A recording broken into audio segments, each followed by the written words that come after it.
أهلا بيكم في بودكاست نقطة تحول. البودكاست اللي بيحاول يصحيك من غيبوبة اسمها الحياة اللي مش بتاعتك. مفيش قصص النهاردة، مفيش بطل اتغير ولا معجزة حصلت في آخر الحلقة. النهاردة كل حاجة عنك انت. خليني أسألك، انت فين؟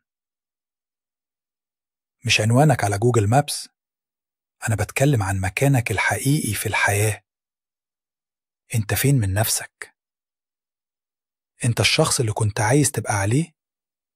ولا اكتشفت بالصدفة انك عامل الانسبسكرايب على أحلامك من غير ما تاخد بالك؟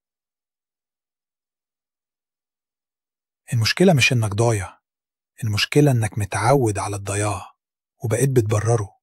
بتقول الوقت مش مساعد، الناس مضغوطين، كل حاجة صعبة، وطبعا لازم تلوم الكواكب والمريخ ومش عارف ايه تاني. بس الحقيقة انت اللي سايب نفسك، انت اللي سايب الدفة تمشي لوحدها وبتقول يا رب توصل لمكان كويس. طب ما تمسك الدفة بقى، اعمل معروف، خد دقيقة من عمرك وفكر. أنا ليه بعمل اللي بعمله؟ أنا عايز أكمل كده؟ ولا كل يوم بيعدي بيبعدني عن نفسي؟ ابدأ بخطوة، مش محتاج تسيب الشغل وتسافر الهند. ابدأ بخطوة واحدة بس، ممكن تكون عادة صغيرة أو قرار بتأجله من سنين. أحمد خالد توفيق كان بيقول: النجاح لا يحتاج إلى كثير من العلم، بل إلى الحكمة. وأنا بقول الحكمة أحيانا بتبدأ بجملة واحدة تقولها لنفسك: أنا زهقت من الدور اللي مش بتاعي.